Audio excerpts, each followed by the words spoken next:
Coming up on Global Business, the British Central Bank has raised interest rate by 0.25 percentage points just now during a European banking crisis. The U.S. Federal Reserve increased key interest rate by 25 basis points with an eye on bringing down high inflation. China reiterates high-level opening up efforts and steps to create a better business environment for foreign enterprises in the country. Welcome to Global Business here on CGTN. I'm Xia Vandenberg. We start our program with a report on the interest rate hike announced by the Swiss Central Bank. The Swiss National Bank raised its benchmark interest rate by 0.5 percentage point on Thursday. This is the fourth hike in a row to meet its inflation target. The lender said more rate hikes could be possible if necessary. The bank said the series of measures announced to cushion Credit Suisse had put a halt to the crisis. Earlier, the central bank had provided large amounts of liquidity assistance in Swiss francs and foreign currencies. The head of the central bank says Switzerland's banking system still remained very resilient and robust. The Bank of England has just announced that it will increase interest rates by another 25 percentage points on Thursday. For more details on that, let's cross to our reporter Laura Making-Isherwood in London. Hi there, Laura. So first, take us through some of the challenges faced by the Bank of England before arriving at this interest rate decision. Well, look, it's a pretty tricky picture here in the United Kingdom. Of course, inflation is currently sitting at 10.4%. That's up on the figure that was released for January. That sat at 10.1%, so a bit of a surprise lift there. And it was owed to shortages of fruit and vegetables in the stores, pushing food costs much higher here as supply and demand obviously dictated those markets. But alongside that, the Bank of England is looking at an economy where people are sometimes struggling to make ends meet. They're facing high energy bills, they're facing high food costs as well. And of course, when it comes to things like the housing market, raising any interest rates is going to have an impact on those people that have those loans. And this raise today, lifting for an 11th consecutive time the interest rate, or the baseline interest rate in the United Kingdom, from 4% to 4.25%, will have an impact on those people that have loans, have mortgages and other debts to their name. On the flip side, of course, you'll see those savers, those with a lot of extra cash and disposable income available, benefiting from this interest rate hikes. There's always a bit of a balance. The bank says that raising interest rates aims to bring down that inflation figure that I mentioned earlier on. The target rate in the UK and for the Bank of England is for inflation to sit at 2%. So at the moment, with it at 10.4, it's well away from that target figure. And that, the Bank of England says, is its main aim, trying to drive down inflation by reducing the amount that people want to spend, want to borrow, and ultimately trying to bring some sort of balance and stability back to the UK economy. And the rate hike comes amid turbulence in the European markets. Are other central banks facing similar issues? Well, yeah, we've seen a number of hikes across Europe over the last few weeks. The European Central Bank also concluding last week that it would push its interest rates up by 0.5% there. There's a lot of countries across the Eurozone that are facing similar pressures to the UK. High inflation rates, people with a reduced availability of disposable income as the cost of living continues to soar, high energy costs as well. And so all of this needs to be taken into account. We've also seen, of course, the issues with Credit Suisse, one of Switzerland's main banks, up until a few weeks ago. That's now been taken over, of course, by UBS in a multi-million pound deal, trying to take that over and shore up that banking system. And it also comes off the back of the collapse of Silicon Valley Bank over in the United States as well. And raising these interest rates will put extra pressure on the banking system. That is something that these central banks need to consider. But ultimately, they seem to believe that the main focus at the moment needs to be driving down those inflationary figures. And the hope will be that that may happen, and then those interest rates can also be reduced when things start to get under control once again. Yeah, thanks so much for the update. That's our reporter Laura Making-Isherwood in London for us.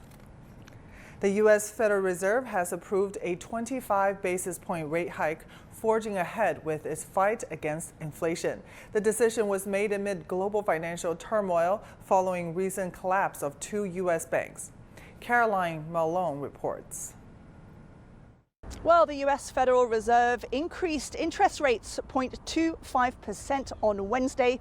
That was after some debate about whether they would prioritize controlling continued inflation or have more concern about potential issues with the banking sector. But when we heard from Chair Jerome Powell, he said that continued inflation continues to be their priority to control, and that was what led the committee to make the decision. Inflation remains too high, and the labor market continues to be very tight.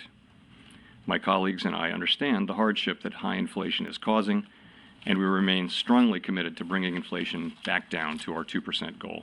Well, the Federal Reserve has been increasing interest rates for something like 8 months now. That, of course, after we've had record inflation in the United States and in other parts of the world too over the last year. And that continues to be their priority to control. But this decision to increase interest rates has global ramifications potentially. At the same time, there is continued concern about the banking sector.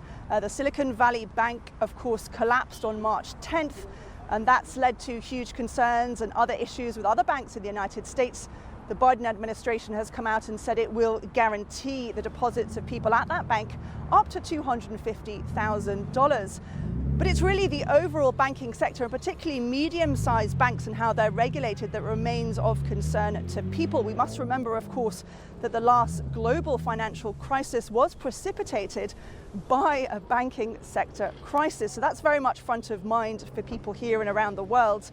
And for people in Congress, lawmakers introducing a new legislation that could have stronger oversight of the Federal Reserve, just as they're increasing interest rates once again. Caroline Malone, CGTN, Washington. The recent turbulence in the U.S. banking sector has sparked debates among bankers and officials over whether deposit insurance should be expanded beyond the $250,000 cap. Meanwhile, Treasury Secretary Janet Yellen told lawmakers that the Federal Deposit Insurance Corporation was not considering providing blanket insurance for banking deposits. We can debate in the days ahead whether or not $250,000 is the right level for deposit insurance, or whether that system should be changed in some way. I want to use the tools that we do have at our disposal to improve confidence and make sure that banks that are faced with deposit outflows have adequate access to liquidity. The interest rate hike announced by the U.S. Federal Reserve has caused turmoil in the financial sector, with investors unloading banking shares on Thursday in global bourses. Global Business goes behind the scenes to find the reason why the U.S. central bank action has triggered such a reaction. The recent collapse of the Silicon Valley Bank triggered widespread concern over the U.S. banking sector. Analysts say it's the U.S. Federal Reserve's drastic turn in policy to blame. Back in 2020 and 2021, the U.S. central bank cut interest rates to nearly zero to stimulate the COVID-battered economy. A huge amount of money was injected into the market. Banks took in massive piles of deposits. They invested in bonds, usually considered a rather safe investment option, but bonds were carrying low interest rates at that time. Since March 2022, the Fed had aggressively and continuously hiked interest rates to curb runaway inflation caused by its previous money injection. The rise in interest rates effectively drains money from the economy. With newly issued bonds carrying higher interest rates, banks previously bought bonds with lower interest rates fell out of favor, with their prices falling. To meet customers' growing cash demands, some lenders, less cash-ready than before, have to put their already devalued bonds on sale at a cheap price. But when more and more clients deem it as a signal of a bank running into trouble, as in SVB's case, jitters may trigger a wider bank run, which could eventually cause a bank's fall.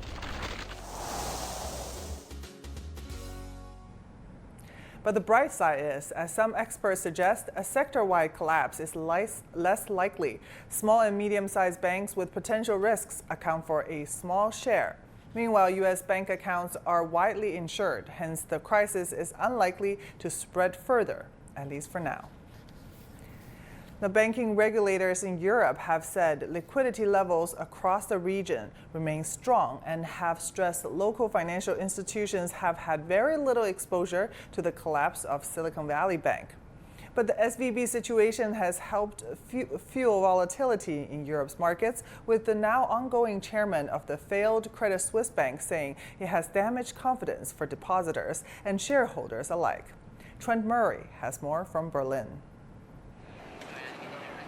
It's been a rocky ride for Europe's financial markets in recent weeks. The collapse of America's Silicon Valley Bank has been felt far beyond its California headquarters, with equity markets punished from Wall Street to London to Frankfurt. SVB's fall has been overshadowed in Europe by the collapse of Credit Suisse, Switzerland's second biggest bank, now taken over by rival UBS, has been struggling for years. The withdrawal of the Saudi National Bank, its biggest backer, triggered the latest rout. But its outgoing chairman says events in the US sealed the bank's fate. Die jüngsten Ereignisse. The latest developments that emanated from the banks in the US hit us at the most unfavourable moment. The accelerating loss of confidence and the escalation over the last few days have made it clear that Credit Suisse can no longer exist in its current form. Nicht weiter existieren. Preventing that lack of confidence from spreading to other banks has become priority number one for European regulators. The Swiss National Bank has stepped in to provide nearly $110 billion in loans to UBS to boost liquidity. Eurozone countries have been quick to say their banking systems are rock solid and that events in the US and Switzerland shouldn't worry depositors. But markets have been jittery. The European banks have done their homework in the last 10 years since the great financial market crisis. Today, we have much higher capital buffers, better capitalisation. Therefore, it's possible to cushion losses.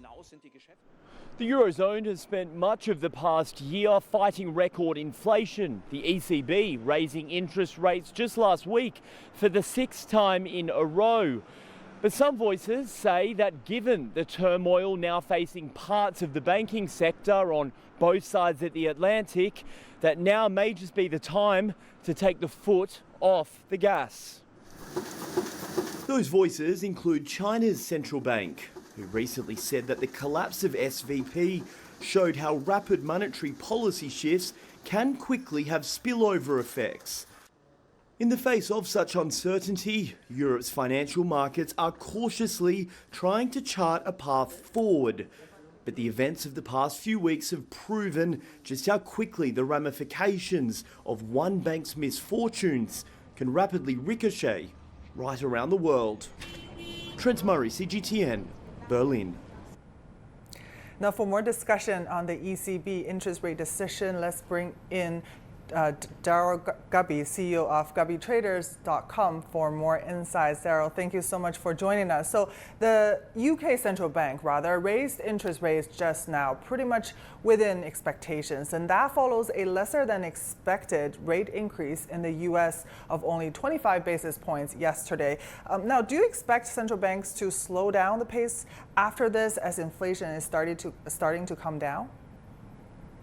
Inflation is not starting to come down quickly enough.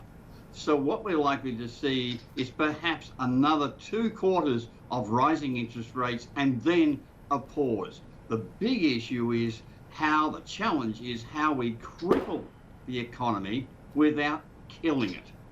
So the longer term problems in the US market really relate to extended high debt levels that are currently being financed by foreign buying of US treasuries.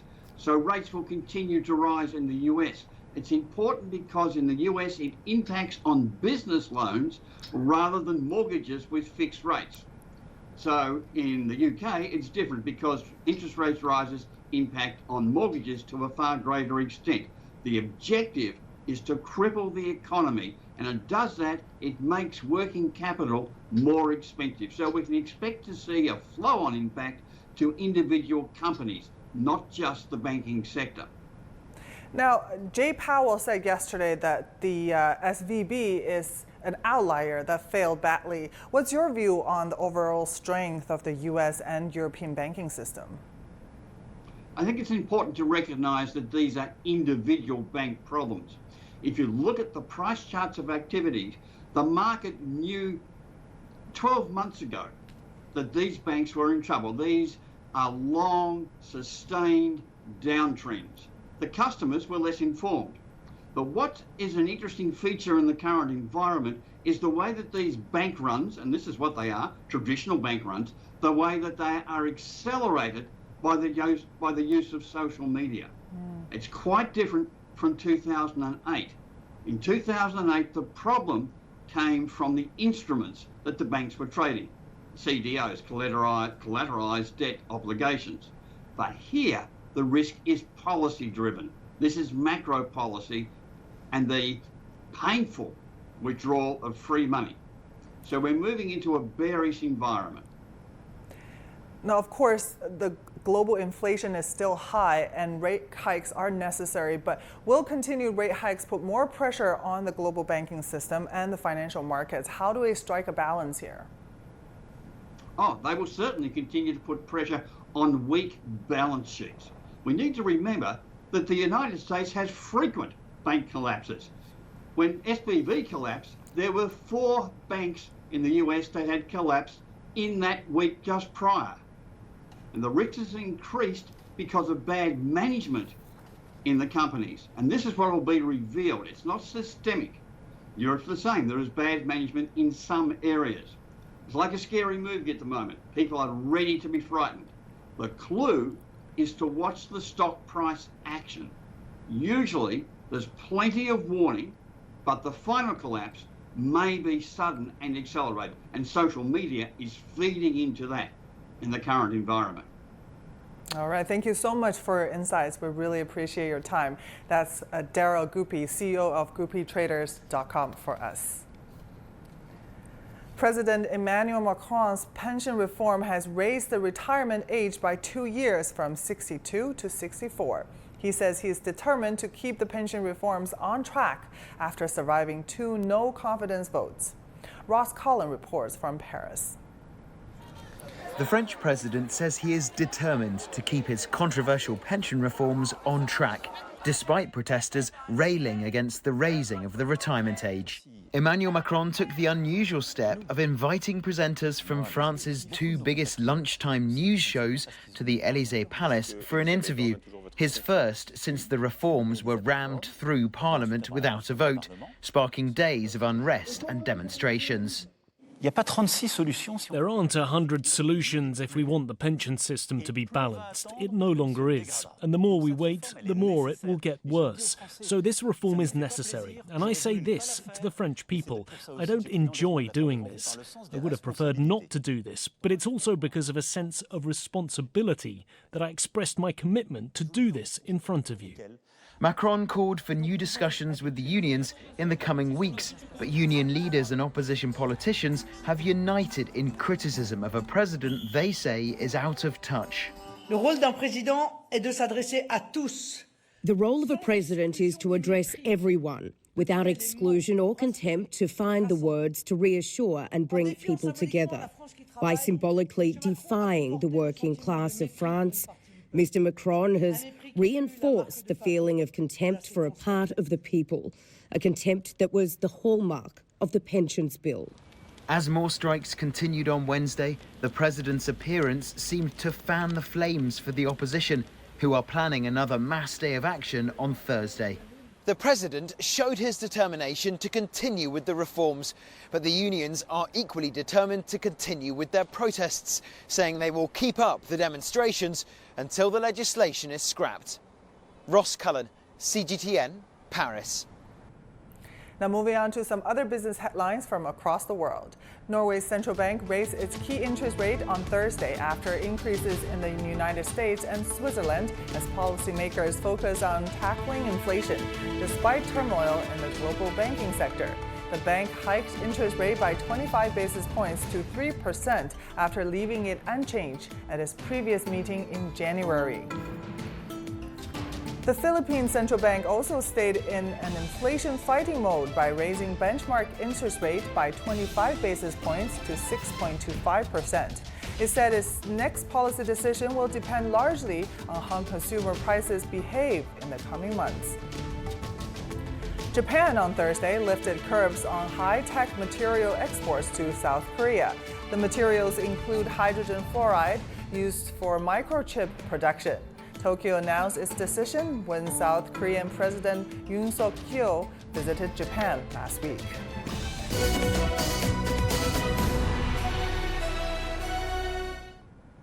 China's commitment to a high standard of opening up has helped the country resist the anti-globalization headwinds. It has also introduced a series of measures to level the playing field so that foreign companies can enjoy a better business environment in the country. Our Aaron Liu has more.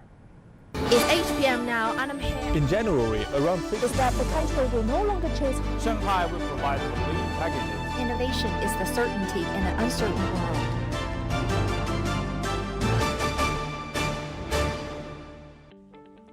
High standard opening up in China's development blueprint was one of the key words or measures that foreigners were most interested in. What does it mean and what will it bring to the world? To find out the answers, I visited the Dragon plant, which is Henkel's largest adhesives plant in the world. The plant comprises 150,000 square meters of space and is located in the Shanghai Chemical Industry Park. As one of Henkel's plants empowered with the smart factory system, the Dragon plant implements Industry 4.0 technologies. Scale and size and the diversity of this economy and the policies from the government, for example, in making integrated chemical parks. These are policies that really support the development of new businesses. These new businesses are then also our customers and our suppliers both. So we continue to deepen our participation, work with more local companies, and expand our local customer base. Under the policy of high standard opening up, China has issued a series of measures to level the playing field so that foreign companies can enjoy better business environment in the country.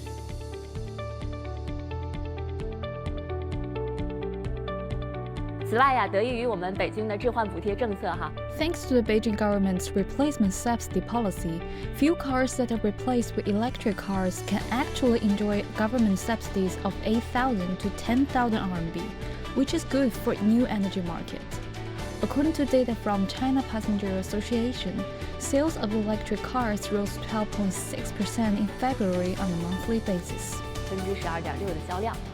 As China is committed to building an open economy and ensuring the security and a smooth flow of global supply chains, the RCEP will assist these companies in better participating in regional industrial and supply chain cooperation. This is the RCEP certificate of origin for our goods exported to Japan. The trade amount is nearly $112,000.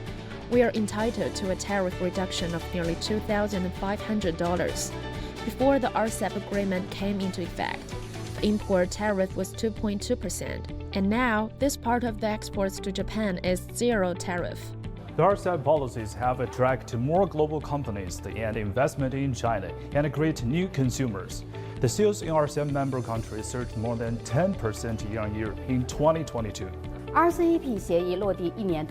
The RCEP has created visible demonstration effects during the past 1 year since it came into force. The continuous release of policy dividends has already helped to promote trade, integrate industrial chains, enhance the attractiveness of regional development, with the development achievements benefiting small and medium-sized enterprises and ordinary people. In 2022, China's imports and exports to other RCEP countries grew by 7.5%, maintaining a relatively fast growth rate and playing an important role in stabilizing foreign trade.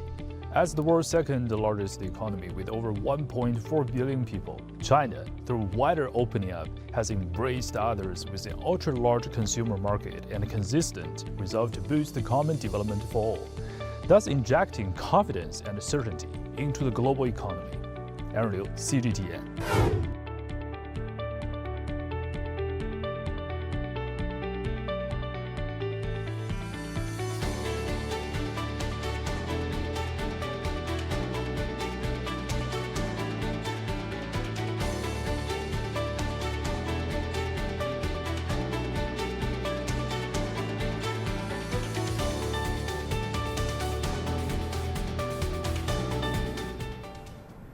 Now, spring blossoms can be enjoyed not only in parks, but also be brought home for lasting, beautiful experiences this spring. Our reporter Su Xinbo has the story. Cherry blossoms, bullis flower, and peach blossoms. Seasonal flowers that used to be enjoyed in parks are gradually taking over people's homes as decorations this spring, as buying flowers nowadays is more a daily habit than a festival consumption. I have the habit to buy flowers mainly to decorate my home as it brings a warm and romantic vibe. I like to buy some seasonal flowers with good scent for myself because it will bring some freshness to my home. Instead of buying flowers in a traditional way from offline flower shops, it's becoming more common for flower lovers to order online from e-commerce platforms and e-grocers. I also buy flowers because I have the membership of the store, so it will be cheaper for me to buy the flowers here and I have more options compared with other flower shops. I like to buy flowers online. It's directly shipped from Yunnan and there are more options with reasonable prices. Thanks to the distinctive edges such as reasonable prices and convenient delivery options, e-commerce platforms and e-grocers are becoming the go-to options for customers when they need flowers. Data from iMedia research shows that the size of China's online flower market reached nearly 90 billion yuan in 2021 and expected to exceed 127 billion yuan or $18 billion in 2023. A more optimized supply chain will be the next step, especially to supply beautiful but fragile flowers to consumers on time during the spring season. 今年我们也发现，在北京受北京这个用户更喜欢的就是我们的玉兰花。Magnolia are very popular for the elegant colors and graceful shapes in Beijing this year. But it's hard to control the proper timing for it to be in full bloom when customers purchase it. So this year we upgraded the cold chain logistics and temperature controlling technique to ensure the freshness of spring flowers like magnolia. On the other hand, the growth of flower e-commerce platforms are also being driven by the changing consumption patterns and demand. 最近我们会看到这个鲜花电商越来越普及。 The proliferation of e-commerce for flower purchase embodies the changing consumers' concept and behavior. Now, consumers are increasingly developing a sense of ritual and opting for a higher standard of life. More people are buying flowers just because they are happy to do so. E-commerce thus can meet such demands whenever they need it. 是本地生活类电商的普及。 Though these platforms still face challenges in after-sale services, platform regulations, and supply shortages, the changing consumption consciousness and behavior is expected to be the major driver for e-commerce platforms and e-grocers to boom in the online flower market, just like the blooming spring blossoms. So maybe this weekend, order yourself a bunch of spring flowers online to bring spring home. Su Xinbo, CGTN, Beijing. And that will do it for this edition of Global Business here on CGTN. Michelle Vandenberg in Beijing. Thank you for watching. Bye for now.